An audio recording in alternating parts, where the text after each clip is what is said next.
राधे कृष्णा दोस्तों, स्वागत है आपका हमारे यूट्यूब चैनल पर। तो दोस्तों, अपनी आज की इस वीडियो में हम लोग करने वाले हैं रेलवे एनटीपीसी के इम्पोर्टेंट क्वेश्चन या प्रीवियस ईयर क्वेश्चन जो आए हुए हैं। और जैसा कि आप सभी को पता है कि आपकी एनटीपीसी की एग्ज़ाम डेट घोषित हो चुकी है, तो आपकी तैयारी अब आपको ज़ोरों शोरों से ही करनी है। तो ये प्रीवियस ईयर क्वेश्चन हैं जो हम करने वाले हैं, ताकि आने वाली शिफ्टों में आप लोगों की हेल्प हो सके और आपको एक आइडिया लग जाए कि किस तरीके के क्वेश्चन आते हैं और आपकी तैयारी एकदम परफेक्ट हो चुकी हो, तो आप लोगों का रिवीजन होता जाए और आप देख पाओ कि हमारी जो तैयारी है वो किस लेवल की है, हम क्वेश्चंस के आंसर्स दे पा रहे हैं या नहीं दे पा रहे हैं, आपको क्वेश्चन पढ़ के पता चल जाएगा। ठीक है, तो चलिए बिना किसी देरी के वीडियो के स्टार्ट करते हैं। जिसने अभी तक हमारे चैनल को सब्सक्राइब नहीं किया है वो हमारे चैनल को सब्सक्राइब कर लेना, और अभी तक जिसने भी बेल आइकन को नहीं दबाया है वो बेल आइकन को दबा देना। तो बिना किसी देरी के वीडियो को स्टार्ट करते हैं और चलते हैं हम लोग अपने फर्स्ट क्वेश्चन की तरफ और देखते हैं कि हमारा आज का पहला क्वेश्चन क्या है। तो हमारा फर्स्ट क्वेश्चन है, दक्षिण अमेरिका में लैंडलॉक्ड कंट्रीज़ कौन सी हैं? यानी दक्षिण अमेरिका में लैंडलॉक्ड कंट्रीज़ जो हैं वो कौन कौन सी हैं? तो ये हमारा एक तो है पैराग्वे और दूसरा है बोलिविया। अब इसी से हम लोग इंपॉर्टेंट फैक्ट भी पढ़ते हुए चलेंगे। स्थल रुद्र देश, चारों तरफ से सिर्फ स्थल से घिरे हुए देशों को हम लोग स्थल रुद्र देश कहते हैं। कुल जो है स्थल रुद्र देश हैं, यानी कि दक्षिण अमेरिका में जितने भी देश हैं वो स्थल रुद्र देश हैं जो चारों तरफ से स्थलों से ही घिरे हुए हैं। ठीक है, इसी के साथ बात कर लेते हैं प्रमुख महाद्वीपों में सिर्फ उत्तरी अमेरिका और ऑस्ट्रेलिया के अंदर कोई स्थल रुद्र देश नहीं है। यानी बात की जाए कि ऐसे कौन से महाद्वीप हैं जिनमें स्थल रुद्र कोई भी देश नहीं है, तो वह है हमारे उत्तरी अमेरिका और ऑस्ट्रेलिया। ठीक है, और अगर दक्षिण अमेरिका की बात कर ली जाए तो पैराग्वे और बोलिविया जो कंट्रीज़ हैं हमारी वो स्थल रुद्र देश हैं। ठीक है, नेक्स्ट यहाँ पे वर्तमान में 44 स्थल रुद्र देश और 5 आंशिक रूप से मान्यता प्राप्त स्थल रुद्र राज्य हैं। कजाकिस्तान दुनिया का सबसे बड़ा स्थल रुद्र देश है। आपसे पूछा जाए दुनिया का सबसे बड़ा स्थल रुद्र देश कौन सा है, तो आपका करेक्ट आंसर होगा कजाकिस्तान है, और वर्तमान में 44 स्थल रुद्र देश हैं। नेक्स्ट क्वेश्चन है हमारा, बैंक ऑफ बड़ौदा के साथ किन बैंकों का विलय हुआ है? तो यानी बैंक ऑफ बड़ौदा जो है वो किन किन बैंकों से मिलकर बनी हुई है? तो बैंक ऑफ बड़ौदा के साथ एक तो देना बैंक है और विजया बैंक का विलय 1 अप्रैल 2019 को हुआ था। यानी 1 अप्रैल 2019 को विजय बैंक और देना बैंक को मिलाकर बैंक ऑफ बड़ौदा बना है। ठीक है, 1 अप्रैल 2020 को ओरिएंटल बैंक ऑफ कॉमर्स और यूनाइटेड बैंक ऑफ इंडिया का पंजाब नेशनल, यानी 1 अप्रैल 2019 को जो है हमारा ओरिएंटल बैंक कॉमर्स और यूनाइटेड बैंक ऑफ इंडिया को मिला के हमारा पंजाब नेशनल बैंक बना। नेक्स्ट सिंडिकेट बैंक का कैनरा बैंक में वो हुआ 1 अप्रैल 2020 को, और आंध्रा बैंक कॉरपोरेशन बैंक का यूनियन बैंक ऑफ इंडिया में, इलाहाबाद बैंक का इंडियन बैंक में विलय। यहाँ पे आपको दे रखा है 1 अप्रैल 2020 को किन किन बैंकों का किन किन बैंकों में जो है विलय हुआ है। ठीक है, नेक्स्ट क्वेश्चन अब देखिए, इससे थोड़ा सा फैक्ट पढ़ लेते हैं। वर्तमान में हमारी भारत में 12 सार्वजनिक क्षेत्र के बैंक हैं।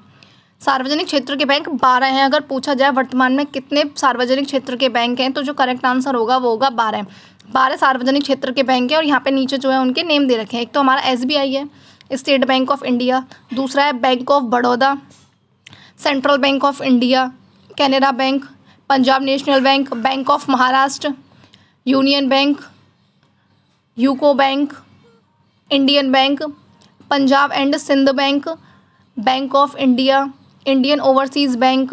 ये जो हमारी बैंक हैं ये हमारी जो है सार्वजनिक क्षेत्र की बैंक हैं। ठीक है, अगर पूछा जाए कितनी है सार्वजनिक क्षेत्र बैंक, तो 12 इसका करेक्ट आंसर हो जाएगा। ठीक है, इसी के साथ हम लोग चलते हैं और देखते हैं अपने नेक्स्ट क्वेश्चन की तरफ बढ़ते हैं। तो हमारा नेक्स्ट क्वेश्चन है, DRDO द्वारा विकसित रॉकेट लॉन्चर कौन सा है? तो DRDO द्वारा विकसित जो रॉकेट लॉन्चर है आपका वो है Pinaka multi barrel rocket launcher. ठीक है, भारतीय सेना के लिए रक्षा अनुसंधान एवं विकास संगठन यानी DRDO द्वारा विकसित किया गया है। पिनाक किसके द्वारा विकसित किया गया है? तो करेक्ट आंसर होगा हमारा DRDO द्वारा विकसित किया गया है पिनाक को। ठीक है, इसी के साथ चलते हैं अपने नेक्स्ट क्वेश्चन की तरफ और देखते हैं कि नेक्स्ट क्वेश्चन हमारा क्या है। नेक्स्ट क्वेश्चन है हमारा, सबरीवाला जो है वो एक तीर्थ स्थल है। सबरीवाला तीर्थ स्थल जो है वो कहाँ पर है? तो उसका जो करेक्ट आंसर होगा वो होगा केरल में। सबरीमाला तीर्थ स्थल जो है वो हमारा केरल में है। केरल में और क्या क्या है? तो पेरियार टाइगर अभ्यारण्य जो है वो एक प्रसिद्ध हिंदू मंदिर है, वो भी केरल में है। और यह विश्व का सबसे बड़ा वार्षिक तीर्थ यात्रा होती है। विश्व की सबसे बड़ी वार्षिक तीर्थ यात्रा कहाँ पर है? तो केरल में है। नेक्स्ट क्वेश्चन है हमारा, कुडनकुलम नाभिकीय विद्युत परियोजना कहाँ पर है? कुडनकुलम नाभिकीय विद्युत परियोजना कहाँ पर है? तो आपका करेक्ट आंसर होगा वो तमिलनाडु में है। ठीक है, तमिलनाडु में हमारा largest nuclear power station in India, यानी भारत का सबसे बड़ा power station, nuclear power station जो है वो भी हमारा तमिलनाडु में ही है। और कंस्ट्रक्शन, इसका जो कंस्ट्रक्शन बिगिन मतलब प्रारंभ हुआ था वो 31 मार्च 2002 को हुआ था। ठीक है, चलते हैं नेक्स्ट क्वेश्चन की तरफ।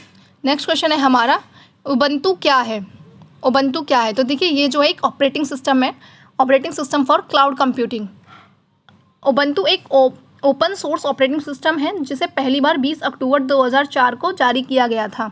इसे डेबियन लिनक्स के कोड बेस पर बनाया गया था, डेबियन लिनक्स के कोड बेस पर बनाया गया था। ठीक है, Ubuntu is developed by canonical, Ubuntu को कैनोनिकल ने डेवलप्ड किया था। ठीक है, उबंटू ये जो यहाँ पे आपका वर्ड आया अब आप समझ गए होंगे, ये कंप्यूटर से रिलेटेड आपका वर्ड है, एक सॉफ्टवेयर ऑपरेटिंग सिस्टम है। नेक्स्ट क्वेश्चन है हमारा, कौन सा स्थल दिल्ली में नहीं है? कौन सा स्थल दिल्ली में नहीं है? तो जो हमारा ये बुलंद दरवाज़ा है ये हमारा फतेहपुर सीकरी में है, उत्तर प्रदेश यानी यूपी में, आगरा में फतेहपुर सीकरी। ठीक है, बुलंद दरवाज़ा ये दिल्ली में नहीं है। दिल्ली में आपको पता है कि आपकी जो संसद वगैरह है और बहुत सारी संसद है, आपका हुमायूं का मकबरा है, ये सारी चीज़ें जो है हमारी दिल्ली में है। नेक्स्ट क्वेश्चन है हमारा, विश्व पर्यावरण दिवस 2020 की थीम क्या थी? तो पहले तो आप लोगों को ये बता दूं कि जो पर्यावरण दिवस है आपको पता होगा कि 5 जून को मनाया जाता है हर साल पर्यावरण दिवस, और इसकी जो थीम है हर साल अलग अलग होती है। तो 2020 की थीम आपसे पूछी गई है, हो सकता है आपको पेपर में 2024 की, 25 की या 2021 वगैरह ऐसी थीम पूछ ले। तो 2020 में जब पर्यावरण दिवस हमारा 5 जून को मनाया गया था, तो अगर हम उस समय इसकी थीम की बात करें कि उस समय इसकी थीम क्या थी, तो उस समय जो इसकी थीम थी उस समय थी इसकी भूमि बहाली मरुस्थलीकरण के कारण सूखे से निपटने की क्षमता। ठीक है, इसका नारा था हमारी भूमि हमारा भविष्य, यानी भूमि बहाली मरुस्थलीकरण और सूखे से निपटने की क्षमता, ये उसकी थीम थी 2024 की। ये 2024 की थीम है, ध्यान रखना। 2024 की थीम जो है ये हमारी भूमि क्षरण से रिलेटेड थी और मरुस्थली और सूखे के प्रति लचीलेपन पर केंद्रित थी।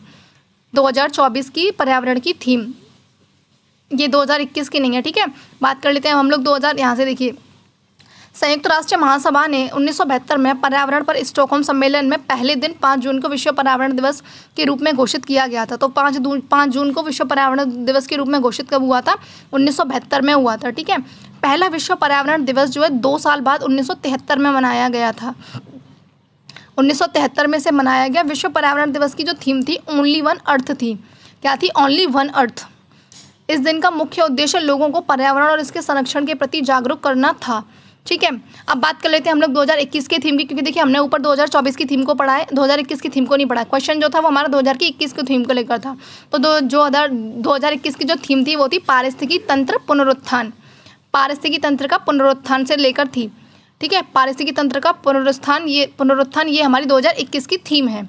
ठीक है, अब हम कुछ दिवस पढ़ लेते हैं जो महत्वपूर्ण है परीक्षा को लेकर। जैसे कि 2 फरवरी को विश्व आर्द्र भूमि दिवस मनाया जाता है, 3 मार्च को विश्व वन्य जीव दिवस मनाया जाता है, 22 मार्च को विश्व जल दिवस मनाया जाता है, 8 जून को विश्व महासागर दिवस मनाया जाता है, और अक्टूबर का जो भी पहला सोमवार होता है उस दिन हम विश्व आवास दिवस मनाते हैं। 5 दिसंबर को जो है विश्व मृदा दिवस मनाया जाता है, और 22 अप्रैल को जो है हम पृथ्वी दिवस मनाते हैं, यानी अर्थ डे जो है हम लोग 22 अप्रैल को मनाते हैं। ये जो दिवस है, वैसे तो हालांकि बहुत सारे जितने भी दिवस हैं वो सभी इंपॉर्टेंट है, लेकिन ये दिवस जो है ये हमारे पर्यावरण से रिलेटेड है, तो ये बहुत ही ज़्यादा इंपॉर्टेंट है। ठीक है, नेक्स्ट क्वेश्चन है हमारा, पानीपत का दूसरा युद्ध कब किसके मध्य हुआ था? यानी पानीपत का आपको पता है पानीपत के 3 युद्ध हुए हैं, एक 1526 में, दूसरा 1556 में और तीसरा 1761 में। इसमें दूसरे युद्ध की बात की जा रही है। तो जो दूसरा युद्ध है हमारा, पहले तो देखिए पानीपत का प्रथम युद्ध जो हुआ है वो 21 अप्रैल 1526 को हुआ था, और ये बाबर और इब्राहिम लोदी के बीच में हुआ था। इसमें इब्राहिम लोदी हार गया था और बाबर ने जो है हमारे मुगल साम्राज्य की नींव डाली थी। तो पानीपत का जो द्वितीय युद्ध हुआ था वो 5 नवंबर 1556 को हुआ था। बैरम खां था, ये अकबर का सेनापति था, और हैमू आदिल शाह सूर का सेनापति जो था वो आदिल शाह सूर का सेनापति था। पानीपत के मध्य ये हुआ था 1556 में। पानीपत का तृतीय युद्ध कब हुआ था? तीसरे युद्ध की बात कर लेते हैं। तीसरा युद्ध था वो हमारा 14 जनवरी 1761 में हुआ था, मराठाओं और अहमद शाह अब्दाली के मध्य हुआ था। ठीक है, तो आशा करते हैं पानीपत के तीनों युद्ध क्लियर हो गए, कब कब लड़े गए और किनके बीच लड़े गए हैं। ठीक है, इसी के साथ चलते हैं हम लोग अपने नेक्स्ट क्वेश्चन की तरफ और देखते हैं हमारा नेक्स्ट क्वेश्चन क्या है। तो नेक्स्ट क्वेश्चन हमारा बहुत बेसिक है, कंप्यूटर का मस्तिष्क किसे कहते हैं? ये सबको पता होगा, ब्रेन ऑफ कंप्यूटर सीपीयू को कहा जाता है, जिसकी फुल फॉर्म जो है सेंट्रल प्रोसेसिंग यूनिट है। नेक्स्ट क्वेश्चन है हमारा, खेलो इंडिया यूथ गेम्स 2020 कहाँ पर हुए थे? खेलो इंडिया यूथ गेम्स 2020 जो है वो हमारा असम गुवाहाटी में हुए थे, और ये 10 से लेकर 22 जनवरी 2020 तक चले थे। ठीक है, इसमें फर्स्ट नंबर पर हमारा महाराष्ट्र आया था, सेकेंड नंबर पर हरियाणा था, और थर्ड नंबर पर जो था वो हमारा दिल्ली था। ठीक है। और 2019 की बात कर लेते हैं कि 2019 में ये कहाँ पर हुए थे, तो जो 2019 है उसमें ये पुणे महाराष्ट्र में हुए थे। ठीक है, 2019 में पुणे महाराष्ट्र में हुए थे। और 2020 की बात कर ली जाए तो ये 2020 में जो है हमारा असम में हुए थे, असम गुवाहाटी। हम लोग थोड़ा सा और देख लेते हैं, जैसे कि 2018, 2020, 2024 इनसे रिलेटेड और देख लेते हैं। 2020 का तो आपको पता चल गया। बात करते हैं 2018 की। तो 2018 में जब ये हुए थे तो 2018 में ये जो है दिल्ली में हुए थे। ठीक है, 2018 का आपको पता चल गया दिल्ली, 2019 में पुणे में आपको पता चल गया। और 2020 की बात करें तो 2020 असम गुवाहाटी की बात आपको पता चल गया। बात कर लेते हैं 2024 की, कि 2024 में ये कहाँ पर हुए थे। देखिए, भारत सरकार की खेलो इंडिया पहल के तहत एक प्रमुख इवेंट KIYG 2024 का छठा संस्करण 31 जनवरी 2024 को पूरा हुआ था। पूरे देश से आए 56,000 से अधिक एथलीटों ने खेलो यूथ इंडिया 2024 में 19 से 31 जनवरी तक प्रतिस्पर्धा की। तमिलनाडु ने KIYG 2024 की, यानी कि अगर यहाँ से आप देखें तो आपको पता चल गया होगा कि 2024 के कहाँ पर हुए थे, ये तमिलनाडु में हुए थे। ठीक है, और ये तमिलनाडु के 4 शहरों में हुए, चेन्नई, मदुरई, त्रिची और कोयम्बटूर। 4 शहरों में 2024 के खेलो यूथ इंडिया गेम का जो है आयोजन किया गया है तमिलनाडु में। तो 2024 के तमिलनाडु में हुए। 2023 की बात कर ले तो 2023 के जो है वो मध्य प्रदेश में हुए हैं, 2024 के तमिलनाडु में, और 2025 के जो हुए हैं वो बिहार में हुए हैं। इसी के साथ हमारा नेक्स्ट क्वेश्चन है, सुकन्या समृद्धि योजना किससे संबंधित है। तो देखिए, योजनाएं बहुत ज़्यादा इंपॉर्टेंट होती हैं एग्जाम से रिलेटेड। अगर बात करें तो सुकन्या समृद्धि जो स्कीम है, ये बेटियों के लिए केंद्र सरकार की एक छोटी सी बचत योजना है, जिसे बेटी बचाओ बेटी पढ़ाओ स्कीम के तहत लॉन्च किया गया है। इसमें क्या होता है कि मतलब जो बेटियां होती हैं, बेटी का किसी का खाता खुलवाना है 250 रुपये जमा करने के साथ, यानी जब आप खाता खुलवाओगे आपको 250 रुपये जमा करने होंगे। लेकिन बेटी जो है वो 10 साल से कम उम्र की होनी चाहिए, यानी जन्म लेने के बाद 10 साल से पहले, यानी 10 साल तक की उसकी उम्र जो है होनी चाहिए। यानी सुकन्या समृद्धि योजना जो है नॉर्मली लड़कियों से रिलेटेड है।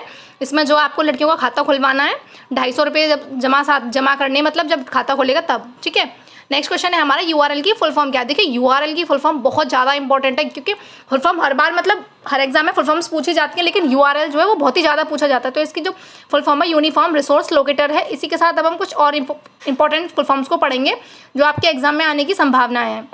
ठीक है, ALU है जो है, ALU का है अर्थमेटिक लॉजिक यूनिट। ALU की full form arithmetic logic unit है। ASCII की American standard code for information interchange है। BCD binary coded decimal code है। CAD कंप्यूटर एडेड डिज़ाइन है। CD कॉम्पैक्ट डिस्क है। C की बात करें तो centre for development of telematics है। CLASS क्लास की बात करें तो computer literacy and studies in school है। CDAC की बात करें तो central for development for advance computing.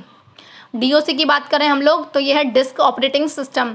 देखिए, जो भी फुल फॉर्म पूछी जाती है, मोस्टली ऐसा भी हो सकता है कभी कभी इकोनॉमी से भी ले ली जाती है, इकोनॉमिक्स में से, लेकिन मोस्टली जो पूछी जाती है ना वो कंप्यूटर से रिलेटेड ही पूछी जाती हैं। तो ये कंप्यूटर की जितनी भी फुल फॉर्म्स हैं आप लोग लर्न कर लेना, आपको शिफ्ट में एक फुल फॉर्म देखने के लिए ज़रूर मिलने वाली है।